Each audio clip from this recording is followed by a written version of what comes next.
Abigail Shrier said that children with liberal parents have worse mental health outcomes than children with conservative parents. She also said that a lot of the mental health problems that are happening today are not because of cell phones or iPads or social media, but potentially because of some other aspect that people are missing. Let's talk about it. I'm Marco Arroyo. Welcome back to In Between Sundays. Before we get into the video, if you would like the video, subscribe to the channel and leave a comment about this. Let me know if you're going to agree with what she says here. It's kind of hot take kind of stuff. It might be something that's a little controversial for some people, but I think it's right.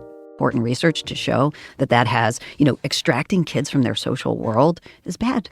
Yeah. And getting them, making them, getting the dopamine hit and the anxious, worry about who's going to write me back and when, and then getting the dopamine hit when they get that response and that whole cycle. There's no question that plays on our natural sort of, propensities for addiction, and makes kids more anxious.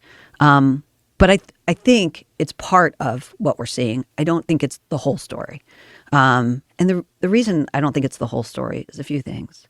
First of all, childhood mental health and adolescent mental health has been in precipitous decline in this country since the 1950s. So, and how do they measure that? So from, let's say, by every measure, by the way, but let's say take between 1955 and 1988, the rates of adolescent suicide quadrupled.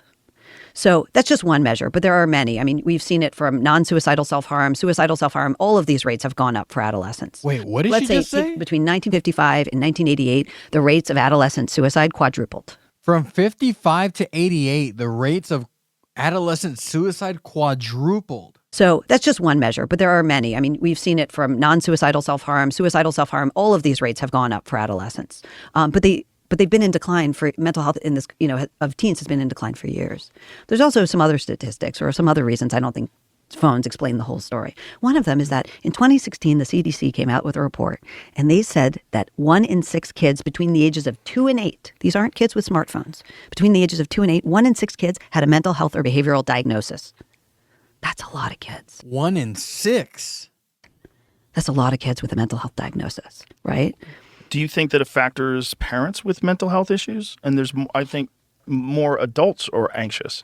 More adults are suffering from anxiety and depression, at least diagnosed anxiety and depression, now than ever before. I think adults are absolutely passing on their anxiety to their kids. And that actually we're seeing that in, Jean Twenge came out with this book, Generations. And one of the things she said in it is that boys, even though teenage girls have the worst mental health in general, boys from liberal families had worse mental health than girls from conservative families in terms of anxiety and depression. Whoa. So boys from more liberal families had worse mental health than girls from conservative families. And that's noteworthy because typically girls have worse mental health than boys. Wow. So there's something about a more liberal, quote unquote liberal, whatever that means, and they'll talk about it. There's something about that kind of a family structure that is worse for the mental health of young children. So why should that be? We know the girls are on social media more, right? Mm-hmm. Boys, that's not their thing, right? They're into video games or whatever. But I think part of the reason is what you said. There are certain families that are passing on anxiety about things like climate change. But I also think it shows that it's in the environment we're giving them. We're not giving kids a healthy life. Right? We think that we can give them an unhealthy life and just pour in the mental health resources and remediate, but it doesn't work like that. And then the last reason I don't think that phones totally explain everything or social media is because they're in societies where they use just as much social media. It's not great for the kids' mental health, no doubt, but they have much better rates of anxiety and depression than we do. Countries like Japan and Israel, where kids have more independence, they have more freedom, they're able to take more risks on their own, and they walk home from school. They do all kinds of, jobs outside of the house, like run errands for the family.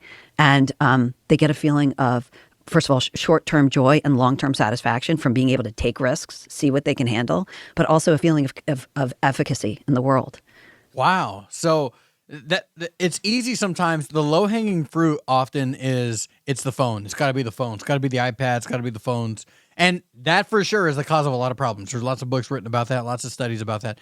However, while that's the low-hanging fruit, that doesn't explain everything. That's not the catch-all for everything because, as she said, in other countries where they have the same technology that we do, they don't have the same mental health problems. So what is the cause? And she says another factor here is that kids are less independent today. They're less free to be able to take risks, to take chances. This is a crazy story.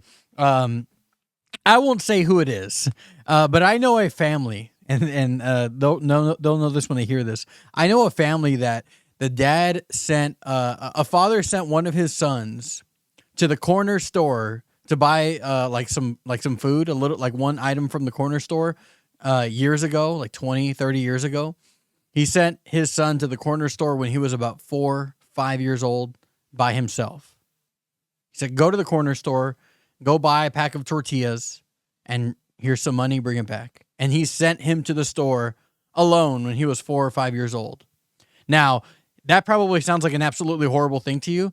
Now, what the son didn't know until he was older, that the father did follow him to the store and watched him, make sure he was safe. But he did things like that intentionally to make sure that his son learned how to be independent, that his son learned that he can do these things on his own.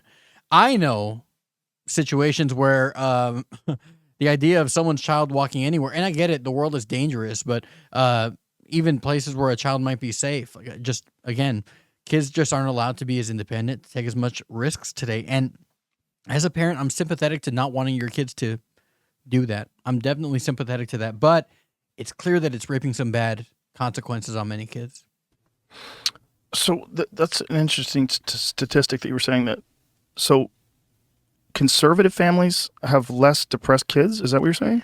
Apparently, boys from boys from liberal families have higher anxiety rates than girls from conservative families. But above, like, if you just looked at the norm, more girls generally have anxiety. Right. But in conservative families, girls are less anxious than boys from liberal families. That's right. And I mean, we could speculate as to why. There are lots of proposed reasons for that. But one of the many, things that we might, first of all, we know it's in the environment at that point. It's not an organic, whatever these kids are going through, it's not organic, right? So we know it's something we're pouring into their life. And I think one of the things might be that, aside from the fact that parents in conservative families may be more comfortable asserting their authority with kids, and that's an old finding. We've known for generations now that authoritative parenting meaning not cold parenting, not cruel, not unloving, but rules. Those kids have better mental health. They're happier and they're more successful in all kinds of ways. Whoa, did you hear that? Kids are better when their parents live and act as real authority figures. When parents don't just let them figure things out, let them do what they want to do. When parents say, no, this is what you're going to do, this is what's going to happen, it is better for the mental health of children. So it may be something to do with comfort with rules, but also they're less likely to turn their kids' lives over to a mental health expert. Is it, so what is the speculation as to why rules alleviate anxiety? Is it because there's more structure to the world, so things seem less open-ended and less chaotic? And that's right. I think it's something to do with that. Kids need guardrails. They know they're not ready to be in charge. Parents today are so quick to put kids in charge. What do you want? Where would you like to go to school? What would you like to eat for dinner? Putting kids in charge. But we've known since the 1960s. Diana Baumrind did this research years ago, and it's some of the sturdiest research we have because they've replicated it hundreds of times, and they've shown that loving parents who are also rule-bound, they call them authoritative, not authoritarian, which is the cold, unloving rule-bound, but the loving and rule-bound parents tend to raise the happiest kids because kids knows there are guardrails. And here's the thing. The people who are making the rules aren't some expert mom hired. They're the people who love me most. They're my parents. They're the Wow. So you notice that a lot of the time parents who are strict, parents who have a lot of rules on their kids, they're put in this category, this straw man of, well, they have rules but no love. And that's not a binary choice. You can have both rules and love at the same time. That's what she's saying here. So parents who exhibit love to their children and have a strict set of rules and are real authority figures for their children and mean what they say, that's the best possible case for a child. Way better than rules with no love or love with no rules. How could you even call that love? I don't know. But the best possible situation is we're serious about loving each other and we're serious about these rules that you're going to follow. And notice what she said. Kids know they're not supposed to be in charge. But it's so sometimes parents are just so derelict of responsibility. They're so quick to just say, they know what they're going to be fine. They're going to be fine. A lot of the time that's because of laziness or whatever else it might be. But kids need rules. And they need rules from people that they know love them and are looking out for their best interest. One's in charge. I think that's really comforting to kids. That's interesting because that's not what people think of when they think of authoritarian or authoritative parents. Right. They think of parents that are restricting their children, and the children are going to rebel. That's right. I mean, there's a lot of really good research on this, but it actually doesn't create more rebellious kids. By virtually every metric, they do much better in all kinds of circumstances and all kinds of situations. And the permissive, what they used to have was permissive parents and authoritarian parents. Those were the other two extremes. Permissive parents let kids do whatever they wanted, and authoritarian parents, said obey at all costs, and they were fairly cold. And their kids didn't end up great in terms of mental health. But today we don't even have permissive parents in my view. I think we have something even worse. We have permissive parents who are therapeutic, meaning they're always asking kids what they want, but they're never asserting their authority, but they're doing something else. They're hovering and surveilling their kids. And so it's permissive without the independence. It's so weird how in the modern society that might sound wrong, but it's so clearly right. That is a child. And exploring your feelings is a very difficult and complicated thing to do. Why should you be entrusted with being the captain of that ship as a child? You need some kind of a guidance until you're able to really do that on your own.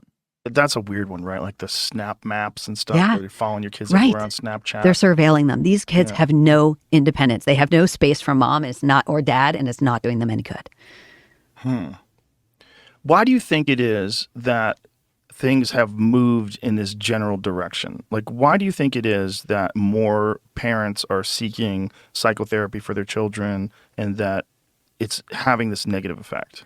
So I think, I'm at the tail end of Gen X. 1978 was the year I was born. And I think with we were the high watermark of divorce. And I think a lot of, teenagers, who grew up when I did, they felt like, my parents were divorced. They weren't there for me. I wish I had someone I could talk to. And so they sort of naively, and they had good experiences in therapy. And they sort of naively, watched Good Will Hunting. And they thought, therapy is good for everyone. And they sort of naively turned their kids over to a mental health expert right away. At the first, I talked to moms who signed their kids up for therapy because a cat died, because their grandma died, because basically anything that would happen in their life, even routine events. And yeah, look, having your grandparents die is very sad, but that's not, unexpected trauma. That's part of life, right? Yeah. And signing up your kid with a therapist might help if they're having a real problem, but it could also introduce other problems. It seems that in my generation and even the generation after mine, like Gen Z and stuff, I'm like the tail end of what millennials are. When you go to like Gen Z and things like that, it seems like their threshold for what constitutes a major problem is like real low. It seems like so many more things constitute major problems for them that are not really major problems for every other generation. And that seems like a real problem. Jonathan Haidt, and she mentioned him a little bit earlier, wrote a book called The Coddling of the American Mind, and it kind of deals with that.